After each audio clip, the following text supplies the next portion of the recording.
yaakaar naa soo nekk ci gaal doo ko yéene lu bon ndax su ko po musiba am ñii daal ñëw nañu war nañ am sax période de grâce 1 an ñu seetaan leen ñu teg ko ci raay bi doxal nag doxalu dëgg rek may mujj gars yi soo dëggoo rek moom mu baaxee waaw dëgg la nag yenn saa yi tamit gars yi dañuy franchir yemale képp tamit amul am na ñoo xam ne def nañ lu ëpp lu kii nañ leen reconnaître loolu nañu xaar ñi néew doole le Sénégal y a beaucoup de pauvres nit ñi ngi lekk ñi ngi naan ñi ngi dóor ay bassin ñi ngi dóor lu nekk ñi ngi sourire mais métti na de xam naa nag ndax ñu am nañu na nga seetlu dama koy wax la première fois depuis loolu ma réagir ni mooy tey c'est des inspecteurs des impôts ñoo ñu yor ils sont plus de 20 dans le gouvernement dañu am une culture mooy nag fu ñu wutee xaalis xam nañ ko de fu ñu koy jëlee xam nañ ko de les Sénégalais ne payent pas d'impôts nañ ko wax tant que la ñaan man am na lu ma ci fekk tuuti wallaay sama papa daal na fayal boole papaam moom sama papa ji béy xar nag ak di fayal fetal sax dañ ko daan fay mais kon nag man gis naa région yoo xam ne duñu fay impôt Kajoor kenn du fay impôt mais Saloum dañu fay impôt mais lu tax noonu nañu imposé nit ñi su dee fukki dërëm sax nga joxe ko te Sénégal boo wax ne mu doon dënam ne damay fay impôt suñu impôt dañ ko ban impôt suñu considéré woon sa impôt Sénégal du dox de dara duñ ko fay mais au moins nañu bindu ñi xam ñan ñoo war a fay ak ñan ñoo fay foofu il faut ñu am te foofu lu ñu jëmaa sant barkeel da nga toog ne ma ñu mus nga ma wax lu mel ni ndax chaque fois nga ñëw ne ma wax lu mel noonu. autrement dit culture citoyenne bi. mu ngi noonu la culture citoyenne waaw suñ ko defee rek affaire bi baax kër sëriñ si billaay bonuñu.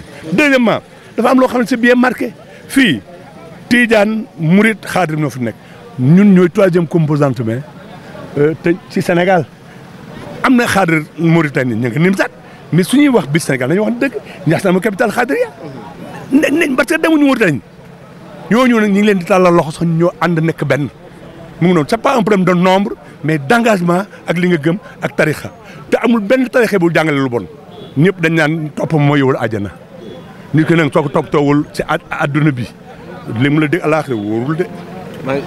nañ commencé am jërëjëf. C'est une très bonne chose. Ça, c'est une très bonne chose. Il faut que les gens appuient. Mais s'ils appuient en termes de rivalité, ça n'ira pas. Man fii laa bokk lu tax ñu jël kii voilà donc il faudrait on a déjà un cadre et c'est à nous quoi c'est aux chefs religieux aux foyers religieux de mettre un contenu d'aider un peu. C'est de la planification hein.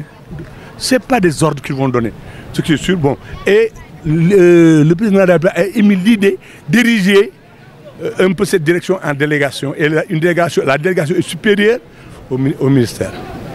Voilà. Donc voilà un point et on vous remercie. Il y a un suivi à Ndiassane. Tous ceux qui sont aujourd'hui autour de moi connaissent Ndiassane. Parce que mon père a fait 12 ans. C'est lui qui a fait un peu cette résidence-là. Il disait, un jour, il arrivera un calife qui n'aura pas de maison et il pourra être là à la résidence. On peut avoir des autres. Et ça a commencé avec des Algériens et des Mauritaniens qui viennent. Mais il faut les mettre où? Mais ça, on l'a fait. Il n'a jamais habité cette résidence-là. Mais il l'avait fait pour les autres. Il y avait même une aile pour la presse. Voilà.